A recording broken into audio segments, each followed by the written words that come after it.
오늘 이 자리에 모이신 여러 사부대중님, 또한 청법을 하려고 특별히 이 자리에 참석하신 분들께 대단히 고맙고 환희한 그러한 마음에서 여러분에게 감사의 말씀을 드리는 바입니다.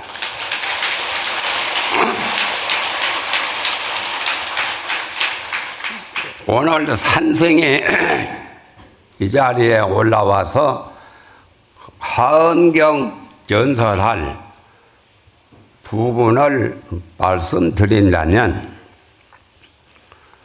하엄경이 상본, 중본, 하본 여러 가지 상본은 엄청납니다. 이 낙동강 모래알수보다 더 많은 그러한 경전, 또한 그 이면에 여러 가지 무진법문이 이루 말할 수 없이 많은 그러한 분량과 심오한 법문들이 그 속에 담겨져 있습니다. 그래서 보통 이 사바세계 중생으로서는 그 상본 하엄경을 엄두도 못 내죠. 그 다음에 중본 하엄경은 그보다 조금 약간 좀 분량이나 수량이 좀 적죠. 그 다음에 하본 하엄경도 역시 하본 하엄경만 해도 10만 개송이라는 거예요. 개송 자체가. 그리고 우리 한국에서 지금 80권 하엄경은 4만 5천 개송에 해당되는 약본 하엄경, 하본 하엄경보다 더 줄여진 생략된 약본 하엄경인데, 그래도 80권이고 보현 행원품까지 하면 81권이고, 보통 강원에서 공부하는 이 하엄경이 80권입니다. 80권도 분량이 많죠. 그런데 이 80권 중에 오늘 산승이 설명할 부분이 뭐냐면은 십행품 또는 십무진장품, 이 두 품을, 그러니까 오전에 십행품에 대해서 그 의미를 간추려서 말씀을 드리고, 오후에는 십무진장품을 설명하겠습니다. 그것만도 벌써 20가지죠. 십행품이 10가지가 있고, 또한 십무진장품이 10가지가 있기 때문에 숫자적으로 20가지입니다. 그렇죠? 그런데 이 하엄경을 부처님께서 마야부인의 태중에 나오셔가지고 출가하셔서 성불하시고서 이 하엄경을 부다가야, 지금 인도 부다가야에서 처음 연설한 경인데, 그런데 이 하엄경의 내용은 사실은 인천교, 소승교, 대승시교, 대승종교, 일승원교까지 다 겸해서 이 하엄경 속에 무궁무진한 가장 뛰어나고 가장 심오한 법문을 하엄경에서 연설을 하셨습니다.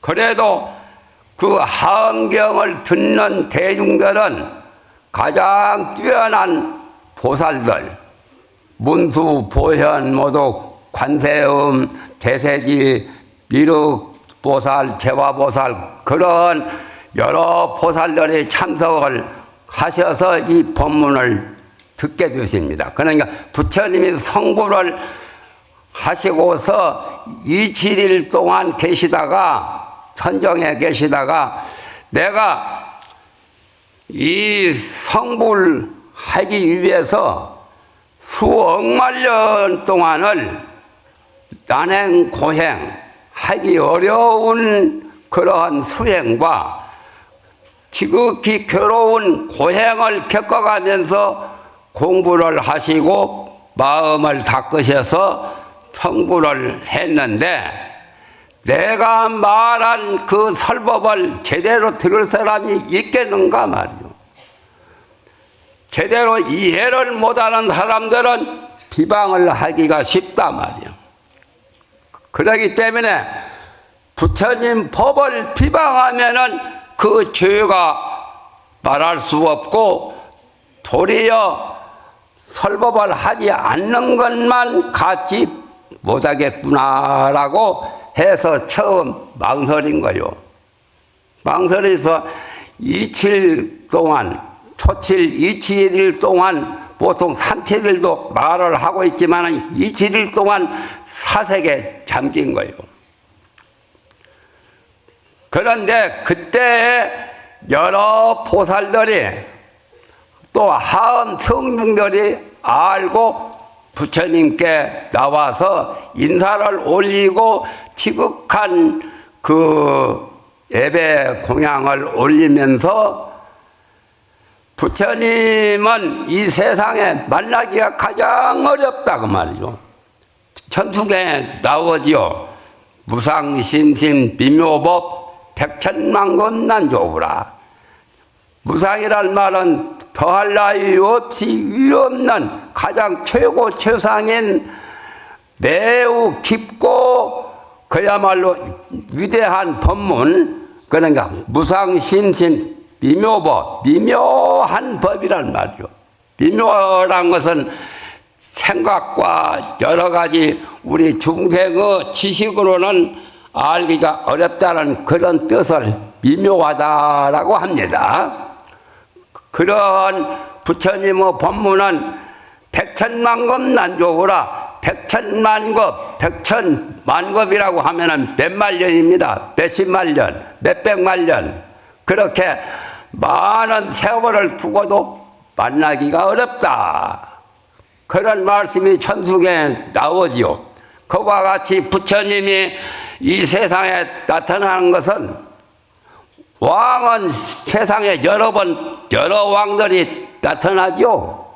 그러나 부처님은 이 세상에 한 번 나타나기가 그렇게 어려워요. 백천만급 난조구라 그 말이요. 그런데 그냥 열반에 드시면 안 됩니다. 그래서 여러 보살과 뛰어난 성인들이, 또한 하음 회상에 참석한 옛날 그 하음 성중들이, 부처님 석가모니 부처님 때에도 하음 성중이 계셨고, 그 이전에도 가섭불이나 비바시불이나 그런 부처님 때 하음경 법문을 들으셨던 그러한 분들이 다 하음 성중이라요. 그렇게 그분들은 아시고 부처님께 법문을 요청했어요. 그러니까 부처님이, 그러면 백천만급 만나기 어려운 이 법을 내가 깨달아서 부처가 되었으니 그냥 열반에 들 수는 없겠구나. 그래서 설법을 시작하신 것이 하음경 최초 법문이라요. 아시겠죠? 그런데 하음경이, 하세요.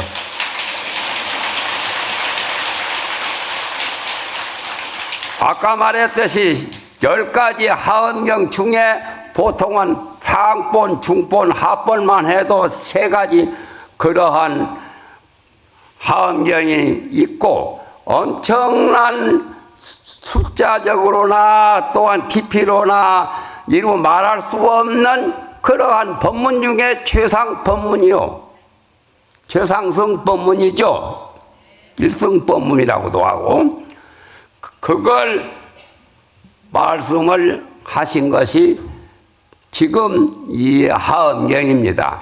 그래서 우리 한국 강원에서 공부하는 이 하음경은 보통 80권, 보현 행문품까지 해서 81품인데, 지금 이 산성이 설명할 품은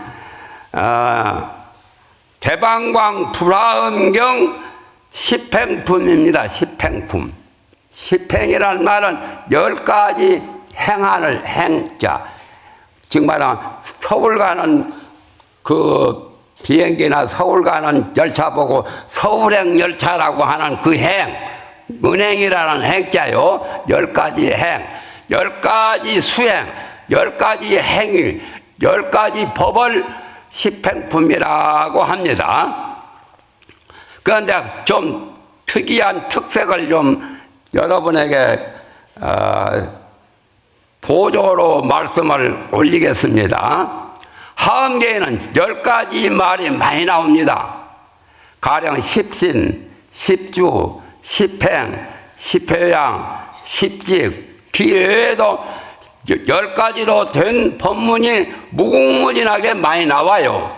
그런데 왜 10가지를 말을 하느냐 하면 아시겠어요? 하엄경에서는 특별히 다른 소승경전, 아함경이나 금강경이나 그런 데서는 10가지로 이렇게 설명한 것이 그렇게 흔치를 않지만 하엄경은 특별히 10가지로 된 그 법을, 그 법문을 많이 말씀을 하시는 겁니다.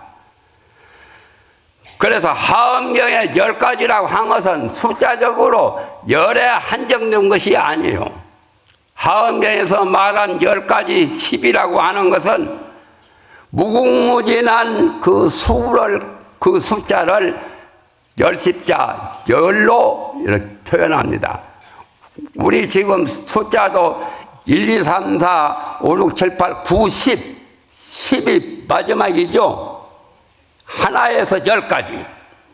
그런데 하나에서 10가지로 끝나는 게 아니라 열을 또 10번 하면 100이고 100을 또 10번 하면 1000이고 1000을 10번 하면 만이고 만을 10번 하면 10만 이렇게 해서 그 10가지는 무궁무진한 한량없는 숫자가 열로부터 열은 완성된 숫자고 그렇죠. 하나에서 열하면 완전한 숫자요.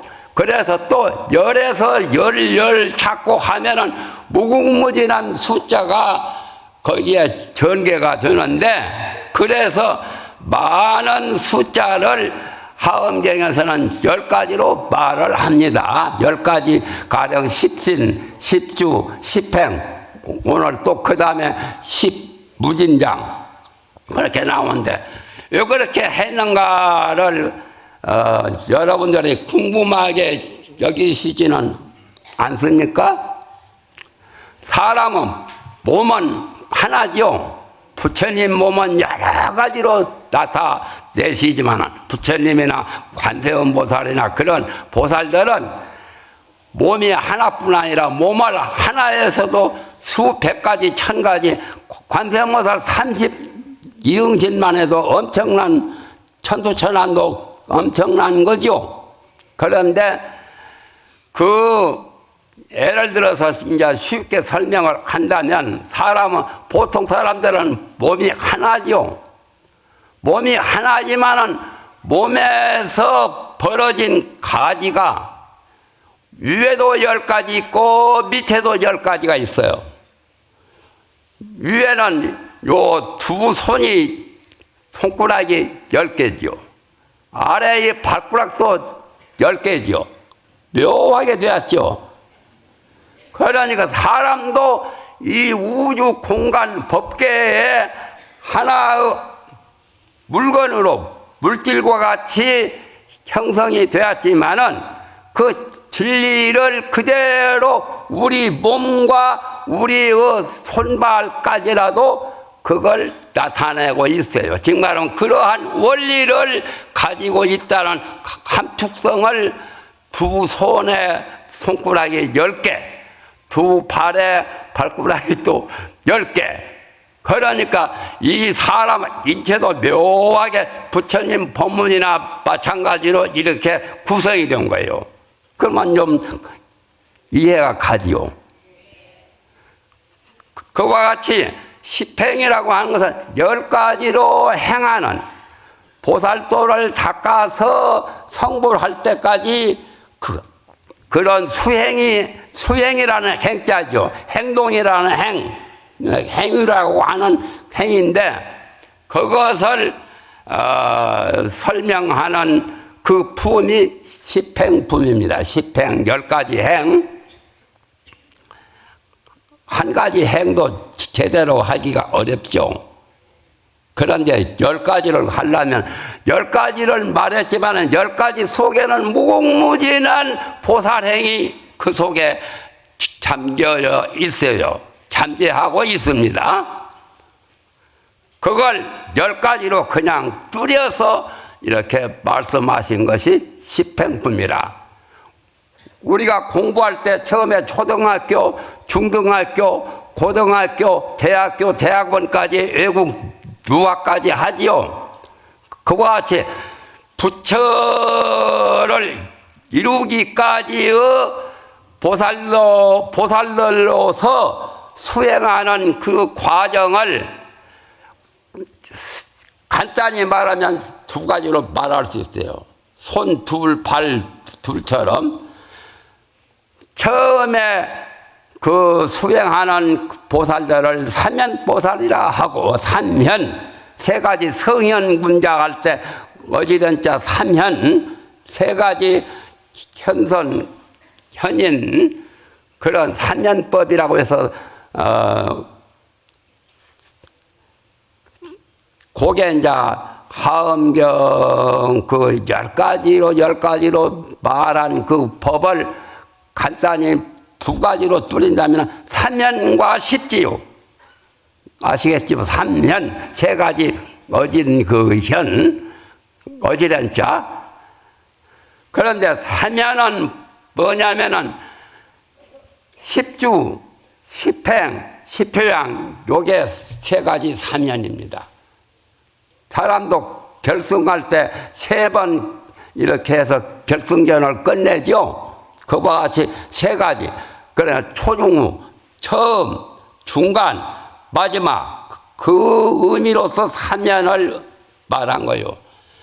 처음에는 초등학교와 같은 초등이고, 2번째는 중등학교와 같은 그 중간이고, 마지막 3번째는 고등과 같은 그러한 것이, 그러니까 삼현보살과 같은 식으로 이렇게 이제 보살도를 닦는데 처음, 중간, 마지막 그 삼현이 3가지요.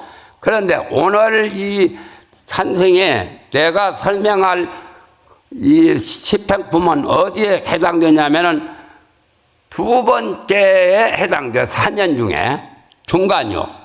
삼현 중에는 중간이지만은 십지에 비하면은 중간이 못 되죠.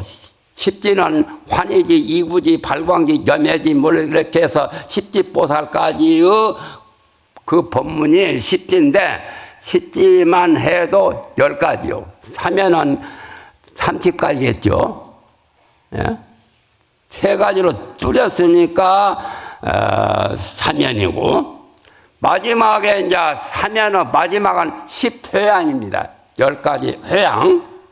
그런데 이 법문을 부처님이 직접적으로 설명하신 것이 아니에요. 석가열에 부처님이 성불하시고 가만히 부다가야 숲 밑에서, 부다가야 보리수 나무 밑에서 앉아 계시는 거예요. 누워 계시면 좀 재미없죠. 사람이 행주자와 4가지가 있는데 앉아 있는 게 제일 편안한 거예요. 누워 있으면 너무나 게을러 빠져서 사지육체가 다 그냥 수면에 파묻히기 쉽죠. 항상 오래 서 있으면 그것도 괴로워요. 또 오래 걷기도 불편하고. 그런데 오래오래 견딜 수 있는 것은 좌선을 하든 명상을 하든 참선을 하든 오래오래 버틸 수 있는 그 자세가 앉는 겁니다. 행주자화할 때. 그래서 부처님이 보리수 나무 밑에서 앉아 계시는데 여러 보살들이 부처님의 설법을 대신 많이 했어요. 이 하엄경에 보면은. 그러니까 그 하엄경에 한 보살만 나와서 설명하신 게 아니라 여러 보살들이 부처님의 가피력, 부처님이 힘을 주시고 삼매를 주신 그 힘에 의해서 여러 보살들이 부처님의 언지를 받아서 부처님의 뜻을 잘 알고서 전한 법문이 특별히 하엄경입니다. 다른 경은 하엄경처럼 그렇게 꼭 하엄경과 같이 된 것은 많이 없어요. 어찌다 나오죠. 금강경은 보십시오. 금강경은 서가열에 부처님이 걸식하고 나와서 발 씻고 좌정을 해서 좌선하고 계실 때 수보리 존자가 나와서 질문했죠. 그로부터 금강경 법문이 시작되었죠. 그러나 하엄경은 그런 식이 아니에요. 하엄경에서는 걸식해서 발 씻고 가만히 좌정하고 앉아서 누가 질문한 것처럼 그렇게 된 법문이 아니고 부처님이 성불하신 그 진리를 여러 보살들이 부처님의 뜻을 받아서 이렇게 전달하고 대신 설법을 한 것이 많이 나오고 80권 하엄경에서는 부처님 설법은 2푼밖에 안 나와요. 직접적으로 한 것은 간접적으로 의사를 전달해서 이렇게 설법하신 건데 이 십행품은 어떤 분이 부처님의 뜻을 이어서 부처님의 가피력을 입어서 이렇게 설법을 하셨느냐 하면은 공덕님 보살이요. 공덕님 보살. 공덕이란 말은 사람이 이 세상에 살다 보면 노력을 해야 되죠. 노력하지 않고는 먹고 살기도 어려워요. 또 인간 구실을 못하는 겁니다.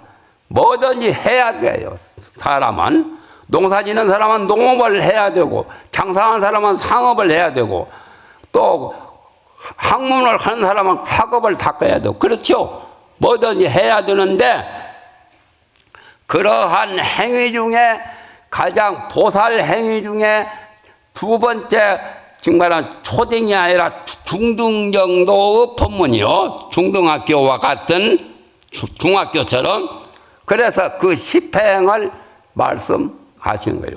공덕님 보살이 이 십행을 말씀하시기 전에 어떤 광경이 벌어졌느냐 하면은 서가열에 부처님은 가만히 보리수 나무 밑에서 참선 선정에 들어 계시죠. 그런데 시방 3세의 여러 부처님들이 그 부처님 주변에 여러 부처님과 여러 보살들이 다 동참했어요. 그거 참 신기하죠. 그러니까 법회는 하엄경 법회처럼 어마어마한 법회가 없어요. 어떤 경은 부처님 혼자 이렇게 설법하신 것도 있고 제자들하고 문답하시면서 설법하신 것도 있고 여러 가지가 있는데 이 하엄경은 시방세계 여러 부처님이 참석하셨고 또 여러 위대한 대보살들이 참석하시고 하엄 성중들이 또 참석하시고 어마어마한 숫자로 파악할 수도 없는 그 일문 파악도 할 수 없이 무궁무진한 그러한 성현군자 여러 불보살들이 참석하셔서 이 하엄경 법문을 하신 거예요. 그래서 그런가 이 하엄 법문할 때 지금 자리가 없어서 지하실까지 이용을 하시잖아요. 그렇죠? 특별한 거요.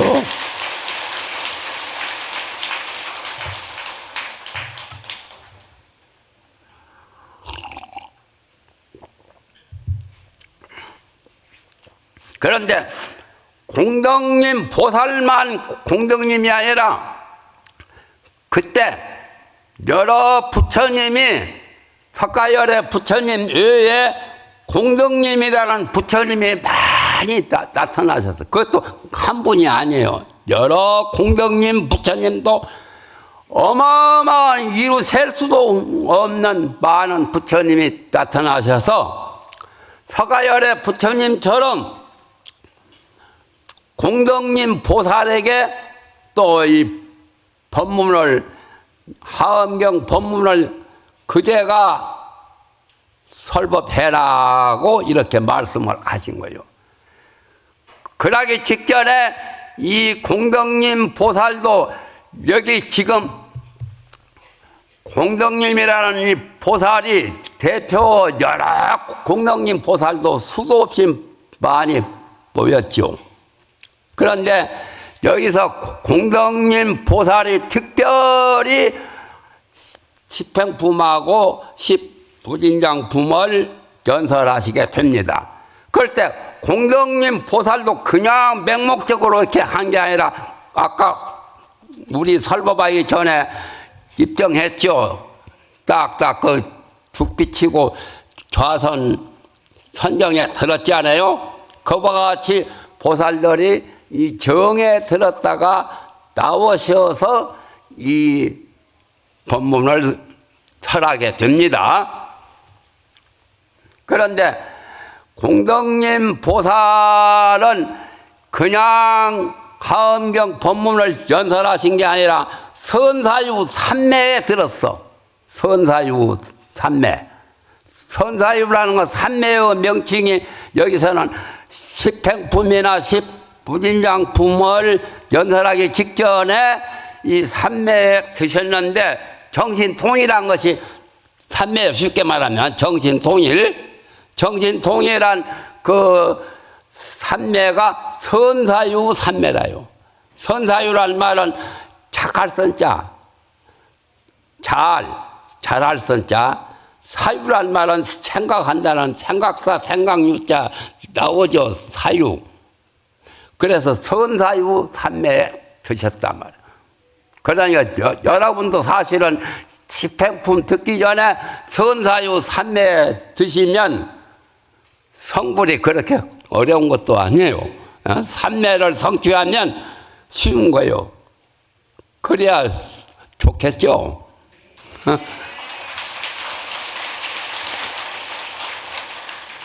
선사유라고 하니까 내가 또 생각나는 게 있습니다. 부처님 당시 때 유명한 미륵보살보다도 더한, 미륵보살하면 다음에 성불하실 분이 미륵 부처님 아니요? 여러분이 아마 잘 아실 거예요. 유마경에 나오는 유마거사. 유마거사는 미륵보살이나 관세음보살이나 그와 동등하고 그보다 조금 낫기도 하고 그러한 분이에요. 유마거사가. 그러니까 부처님 당시 때 부처님이 계시는 인도에 그 유마거사가 나오셨어요. 그런데 그 가족 계획을 참 잘하셨어요. 유마거사 부인은 말할 것도 없고 아들 하나, 딸 하나 이렇게 일남일녀를 두셨어요. 유마거사께서.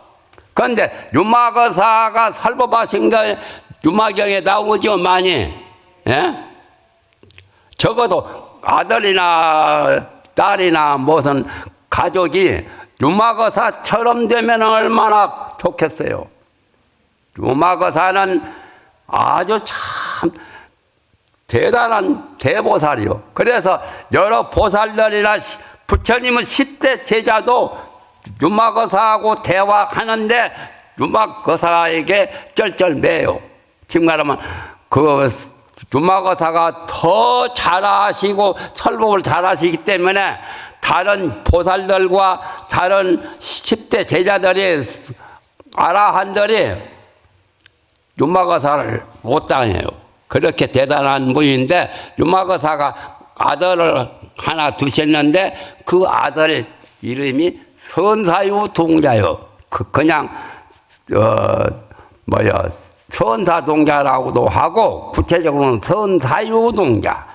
잘 사색하는, 잘 생각하는, 그러니까 삼매와 정과 해를 잘 통달하신 그분이 유마거사 아들로서 선사유 동자라고 합니다. 선사유 동자 경도 나와요. 그 경이 팔만대장경 속에 대단하죠. 그래서 선사유 동자 유마거사 아드님이 여러 부처님 앞에 서가열의 부처님 앞에 나와서 설법도 듣고 그 수기를 받아. 그때는 이 다음에 또 사람으로 정말은 보살로 태어나서 결국에 어떤 부처가 될 거라고까지 수기를 받아. 성불 수기를. 그리고 그 딸은 또 월상녀요. 달이 처음 떠오르면 굉장히 밝죠. 그래서 사람 잘난 인물을 뭐라고 하지요? 아이고, 벌써 11시가 넘었네. 이러다 보면은 다 하지도 못하고 우선 그러면, 줄이고 집행에 대한 제목이라도 좀 말을 해야 되겠습니다. 11시면 내려가죠? 에? 벌써 11시가 됐어. 나는 잠깐 동안 알았는데. 그래서 선사유 삼매에 드셨다가 공덕님 보살이 나오셔서 이제 집행에 대한 법을 말합니다. 우선 10가지 집행부터 말해야겠군요. 요게 적어온 것은 혹시나 빗나갈까봐 이렇게 10가지 집행은 적어봤어요. 여기에 다 나와 있지만은 첫째는 환희행입니다. 환희행. 집행 중에 제일 첫 번째가 환희. 십지보살 제일 처음이 환희지죠. 초지가. 환희지. 기뻐한다는 기쁠 한자, 기쁠 희자. 환희. 환희의 행이다. 환희행이 뭐냐면은 모든 중생들을, 모든 사람들을 다 기쁘게 해주는 그러한 수행이요. 기쁜 것이 제일 좋죠. 우리가 이 세상에 살면서 제일 좋은 게 기쁨이죠. 기쁨. 기쁨을 환희라고 그래요. 환희행. 환희행인데 어떻게 해야 기뻐하느냐 말이죠. 기뻐하는 것을 여기서 설명하는데 환희행에서 닦는 것은 주로 보시행이래요. 보시. 남한테 베풀어 준단 말이에요. 베풀어 주는 데는 다 좋아해요. 악한 사람도 나쁜 사람도 자기한테 자기를 도와주고 베풀어 주고 돈도 주고 재물도 주고 밥도 주고 떡도 주고 옷도 주고 하면 누가 싫어할 사람 누가 있어요? 보시행을 닦는 거예요. 보시행이 바로 환희행이요. 그것을 여기서 이제 설명한 겁니다. 십행 중에 제일 첫마디가 환희행이요. 그런 게 물질 그 재물로도 보시하고 또 자기가 아는 지식이나 자기가 아는 법을 법보시 법으로도 보시하고 또 사람이 공포에 두려움을 느끼고 마음이 안절부절하고 마음을 갈피를 못 잡고 그런 사람에게 겁을 내는 사람에게 두려움을 없애는 무외보시도 있어요. 두려움을 없애주는 공포를 없애주는 그러한 보시, 그러한 등등의 보시를 환희행해서 닦아요. 이거 설명하려면 나보고 몇 년을 해라고 해도 다 못할 것 같아요. 나는 8만 대장경을 몇십 년 지금까지도 8만 대장경 보고 있기 때문에 8만 대장경의 부처님 경전에 무궁무진한 법문이 있는데 내 아는 것을 다 털어놓을 수 없어요. 지금 이 하음 법회니까 내가 조금씩 여러분에게 말만 좀 보이는 겁니다. 그래서 십행품에 보시하는 것도 여러 가지로 여기서 설명. 그러니까 오늘 내가 봤던 것은 19권, 80권 중에 19권, 20권, 21권, 세 가지, 지금 말하면 3권을 봤었고, 정작 설명할 것은 20가지인데, 이 시간이 짧아서 다 못해요. 내 마음속으로는 지금 머릿속에 환하니까 내 혼자는 다 되는데 이걸 발표를 하려면 시간이 많이 요하죠. 여러분들은 내 마음에 알고 있는 것을 다 모르시잖아요. 나도 여러분의 마음을 다 모르는 거고, 그렇죠? 그러니까 아쉽게도 오전 오후 해가지고는 안 되겠지만은, 그러나 조금이라도 줄이고 해서, 바다가 넓고 물이 많지만은 한 방울 물만 맛을 보아도 짠맛 알 수 있죠. 그와 같이 식으로 가는 거요. 11시에 마칩니까? 더 있습니까? 예? 11시 넘어버리네. 조금 더 해도 돼요? 그러면 이거라도 조금만 마쳐야죠. 죄송합니다. 내가 여러분에게 큰 신통력이 없어서 제대로 이렇게 다 이렇게 법문을 못 드리고 조금씩 그냥 입맛 다시도록 이렇게 하니까 여간 아쉽습니다.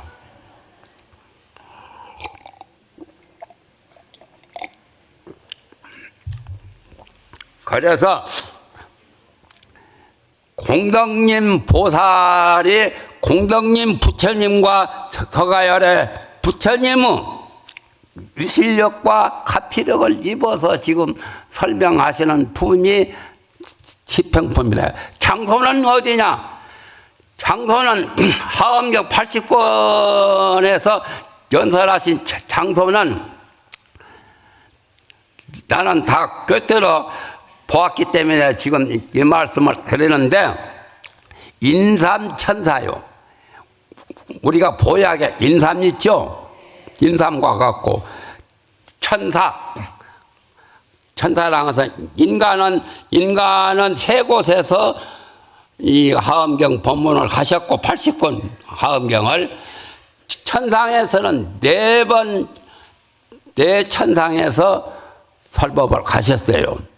그러면 지금 십행품 설법하시는 이 장소는 인간이 아니고 천상이요. 천상에도 제일 가까운 천상이 사왕천 도리천이죠. 지구하고 제일 가까운 하늘. 도리천은 바로 제석천왕이 계시는데요. 일주문에 나오는 그 천왕님, 사천왕이나 제석천왕은 도리천궁에 속한 그 천국이라요. 그런데 이 십행품을 연설하신 이 천상은 도리천이 아니에요. 아니고 야마천이요. 천상 이름도 좀 아시야. 그 다음에 구경 가실 때 여기는 야마천이로구나 알고 계셔야 돼요. 하엄경의 야마천궁에서 정말한 석가열의 부처님과 공덕님, 또 부처님과 공덕님 여러 보살들이 모여서 십행품 무진장품을 연설을 하시는데, 인간에서 세 곳에서 연설한다는 것은 부처님이 성불하신 부다가야 인간 세계에 인도죠. 부다가야고, 두 번째 또 인간 처소에서 설법하신 그것은 보광명전. 여기도 보광명전이라고 써붙인 집이 있죠. 부처님이 성불 하신 그 부다가야에서 가까운 한 5리 이내에 간지스강 항하 강가에 용왕이 설법 듣고 그야말로 부처님께 기사한 그 궁전이 보광명전이요. 보광명전에서 또 설법하신 게 하엄경에 나옵니다. 그리고 마지막 저 하엄경 입법계품 제일 마지막에는 금강경 연설하시던 사위국 기수 극고도관 신라벌성 거기가 또 인간에 나 가봤어요. 인도도 가보고. 그런데 그것이 인간의 세 곳이요. 인삼. 그리고 하늘나라에서 네 곳이란 것은 토리천, 야마천, 미륵보살이 계시는 도솔천, 그 다음에 이제 십지부분 설명하시던 그 천상은 타와자재천. 그래서 천상 네 군데서 설법하시고 인간 세 군데서 설법하셨다 해서 인삼천사, 그래서 칠처구회라고 그래요. 9번 법회를 가져서 구회 9번 모인다 하고, 칠처는 아까 말한 인간의 세 곳, 천상은 네 곳에서 칠처구회입니다. 그것 정도는 상식적으로 알으셔야죠. 그것을 알고서 하엄경 80번을 번역한 거든지 보시면 여기는 어디에 해당되는 법문이로구나 이렇게 아실 수가 있죠. 그래서 인삼천사, 나는 그렇게 하니까 기억하기 쉬워요. 인삼은 보약에 먹는 인삼, 천사, 하늘나라 네 곳에서 이렇게 설법을 하시는, 이것은 80권 하엄경만 그렇지 무궁무진한 그 법문은 이루 말할 수 없어요. 근데 여기에 보면은 하엄경은 또 다른 경과 특수한 것이 뭐냐면은, 다른 경은 인간에서 설법하시면 그 서가열의 몸이 다른 천국에 가서 또 설법을 하실 때는 인간에 계시지 않고 천국에 가셔서 설법하시죠. 다른 경은. 그러나 하엄경은 특이한 것이 뭐냐면, 인간의 부다가야 그 자리를 떠나지 않고 여러 곳에 가시면서 설법을 하시고, 천상도 여러 천상에 거쳐가요. 부다가야에 서가열애가 계시면서. 그거 참 묘하죠. 손오공도 그렇게는 못하죠. 손오공. 홍길동도 그렇게는 못하죠. 여러 곳에 마음대로 왔다 갔다 이렇게 그 자리를 비우고 가야 되는데, 다른 경험은, 금강경은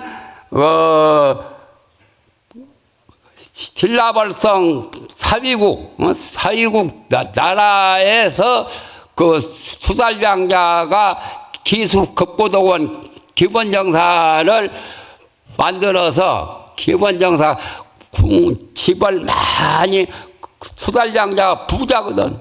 그래서 돈을 들여서 부처님과 부처님 제자가 보통은 1200이거든.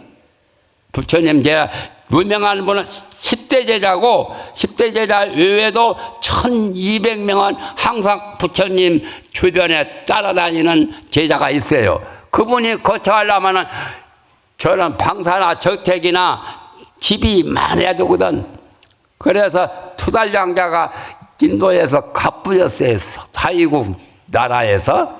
그러기 때문에 집을 지어서 그 사위성, 사위국의 기수 기본정사라고 하지요. 기수 급고도원을. 거기서 이제 설법하신 게 이제 마지막 그 하엄경 80권의 그러니까 한 60권 넘어서는 기본정사에서 설법을 하신 거예요.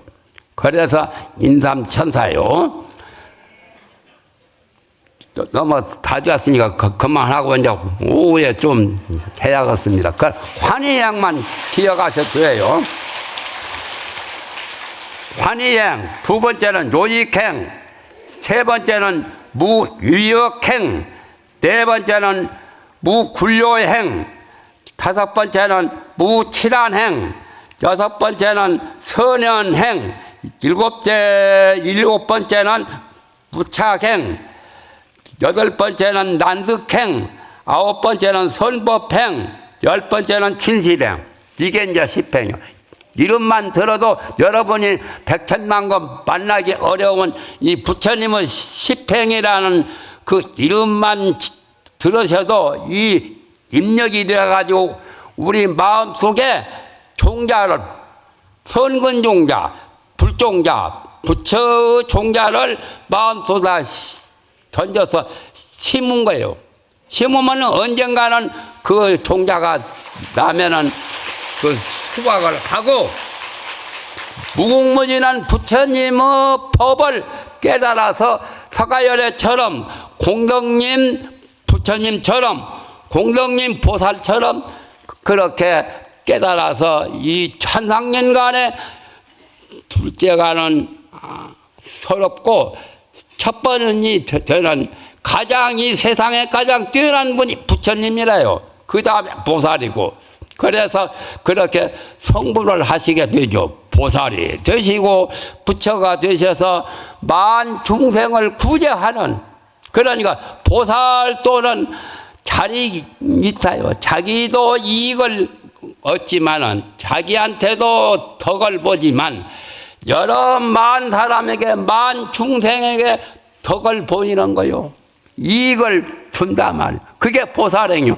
그렇게 함으로써 내가 빨리 성불한다는 말. 성불하는 목적도 모든 중생을 제도하고, 중생을 교화하고, 중생의 괴로움을 다 해결해주는 해탈을 시키는 그러한 진리를 우주법계에 아주 전하기 위해서 그 수행을 하는 거죠. 큰절에 보면은 해탈문이 나오죠. 어떤 해탈문은 그게 있대요. 천왕각, 다천왕 모신 앞에 있기도 하고, 어떤 데는 천왕각을 지나서 해탈문이 있기도 하죠. 보통은 해탈이라는 것은 부처님 법에, 부처님의 문턱에 들어오기 전에 해탈문을 거친다 그 말이에요. 해탈이라는 말은 온갖 괴로운 고통 속에서 속박된 여기에서 벗어나는 것을 해탈이라고 합니다. 해탈문. 그런데 부처님 법에 여러 가지 8해탈도 있고 여러 가지 해탈이 있지만은 보통은 세 가지로 말해요. 아까 말한 3년처럼. 그런데 해탈문은 무엇을 해탈하냐? 우리의 마음속의 속박과 마음속의 집착과 마음속의 괴로움을 겪는 그러한 고통을 다 벗어나는 것이 해탈이요. 그러면 얼마나 좋겠어요?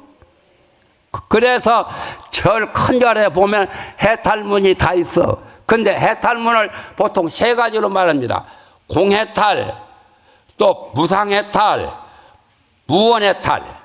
이게 굉장히 여기 10행품과 10무진장품을 내가 일부러 시간 내서 또 봤거든. 그 전에 토도 많이 달고 이 강원에서도 경전 강의도 하고 범어사나 다른 해인사나 다니면서도 경전 강의. 나는 경전 강의 빼놓고는 나 특별한 뭐가 없어요.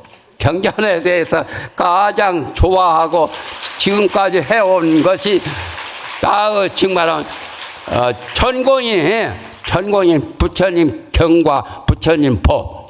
그래서 선과 교 두 가지보다 더 좋은 법은 세상에 없는 것 같아요. 내가 몰라서 그런지 몰라도 모르기는 뭘 몰라요. 세상 보면 아는 거죠.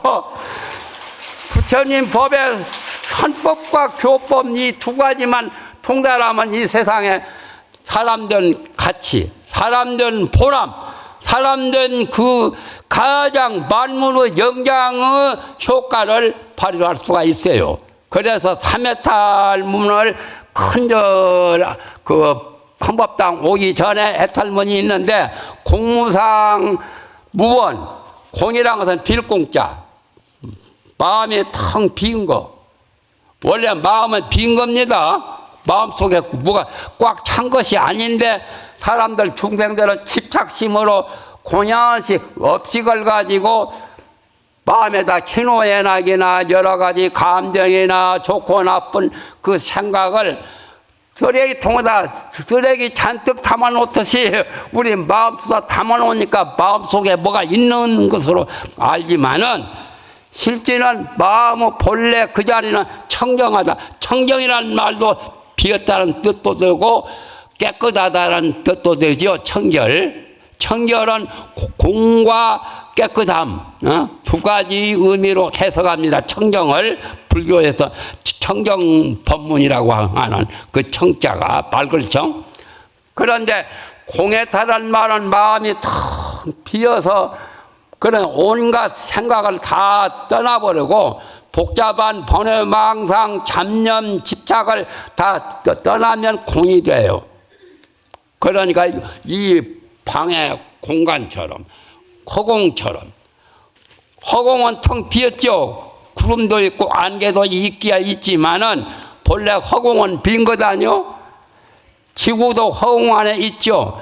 비어야 우주 만물을 다 빈 속에다가 다 간직할 수 있다는 거예요. 그래서 부처님 법을 제대로 알려면 마음이 탕 비어야 돼요. 마음에 잡념, 망상, 집착, 쓸데없는 쓰레기통 같은, 쓰레기와 같은 그걸 다 깨끗이 다 비워버려야 돼요. 다른 것은 그 쓰레기통을 가끔 더 딴 사람보다 나는 자주 비워요. 왜냐하면 쓰레기통이 무슨 죄가 있나 말이요. 우리 사람 편리하도록 쓰레기통이 필요하지만 쓰레기통도 가득가득 채울 필요가 없어. 조금 하면 그냥 비워버려야 돼. 그래야 내 마음도 속이 시원하더라고. 좀 이상한 소리를 하지요. 이상한 소리가 아니라 실제는 쓰레기통도 부지런히 깨끗이 빈 통으로 깨끗하게 청결하게 그렇게 둔다면 좋을 게 있지 뭐 나쁠 게 없죠. 그와 같이 마음을 다 비우는 거예요. 그래서 반야경이 600번이죠. 우리나라나 중국이나 600번이지만 저 티베트는 1000권입니다. 1000권 속에 가장 핵심되는 것이 반야 바라밀다 심경이요. 그래서 심자를 놓은 거죠. 그런데 반야 심경에 제일 중요한 것이 오원개공이라는 말이 첫말에 나오죠. 오원이 다 비었단 말이에요. 조전 오원개공, 관자재보살이나 관세음보살이나 같은 분인데 번역할 때 이름을 관세음이라고도 하고 또 그 다음에 가서 당나라 때는 관자재라고도 하는데 관자재보살, 관세음보살이 반야바라밀다를 수행할 때 반야바라밀다도 제대로 수행하면 여기 십행을 거쳐야 돼. 십행 법문을. 그런데 조전 오원개공이라 오원이 다 빈 것으로 비추어 보아요. 오원이란 말은 색신, 우리 이 천하일색이라고 하는 색원. 색원은 우리 육체를 색원이라고 합니다. 색. 또 육체 말고 정신세계 수상행식 그러면 4가지죠. 그래서 5가지 색과 색원, 수원, 행원, 상원, 행원, 식원 그거 5원인데 5원이 다 공한 걸로 비추어 본다는 말이 나와요. 본래 빈 거요.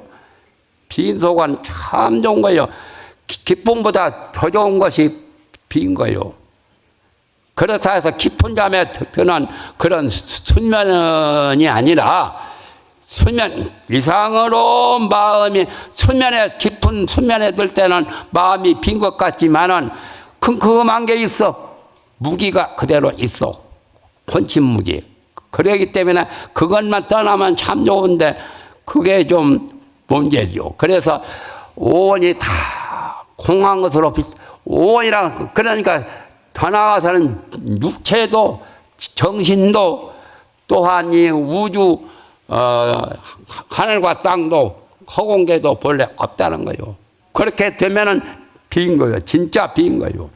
그렇게 진짜 비어버리면은 얼굴 잘난 사람, 못난 사람 할 것 없이 못난 사람일수록 마음이 비면 더욱더 헐가분하고 좋지요. 그렇게 해서 공산매에 공해탈이 있고 또 두 번째 해탈은 무상해탈, 상이 없는 모양새가 없는 해탈이란 말이에요. 무상해탈이요. 무상해탈. 그래서 금강경 법문이 공무상을 주로 많이 말씀을 했죠. 아상, 인상, 중생상, 수자상이 없다라고 내놓으라 하는 그 자기가 잘난 채 하는 자기가 뭐 돈 좀 있다고 있는 채 하지 말라는 거죠. 그런 상이 없어야 돼요. 그게 이제 무상이요.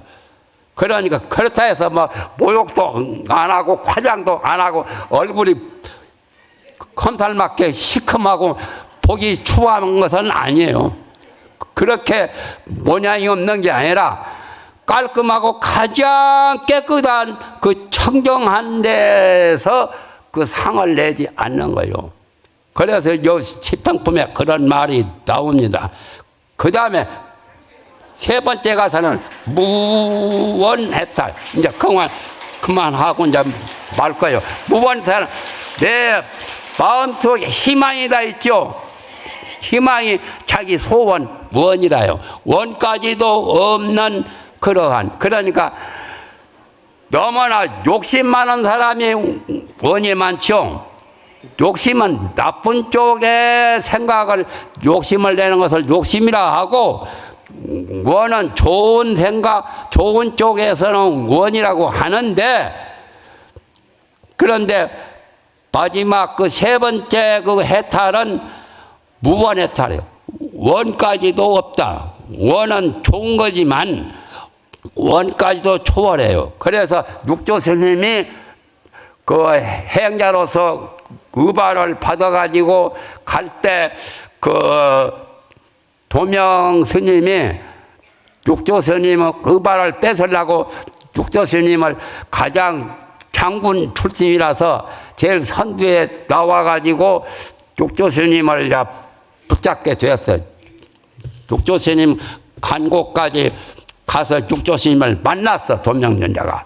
도명 스님이. 그러나 가만히 생각해 보니까 자기가 육조 스님이 오조 스님으로 붙어서 부처님은 정말하면 가섭존자 달마대사의 그 의발을 받은 것을 뺏으려고 온 것 자체가 안 돼. 그렇지 않아요. 생각해 보니까 양심이 좀 가책돼요. 그래서 육조 스님을 처음, 그때는 육조 스님이 행자적이요. 중되기 전인데, 제가 의발을 뺏으러 온 것이 아니라 그냥 본래의 마음이 나오죠. 법을 구하기 위해서 왔습니다라고 말했어요. 예. 그래서 육조 스님이 거기에 법을 구하려면 내가 한마디 하고 내려가겠단 말이야. 나도 한마디 하고 착한 것도 좋은 것도 생각지 말고 나쁜 것도 생각지 말라. 좋은 것과 나쁜 것을 모두 생각지 않을 때 그때의 스님의 상자의 본래 면목이 바로 거기에 있다라고 말씀하셨습니다. 오늘 오전은 이것으로 마치겠습니다.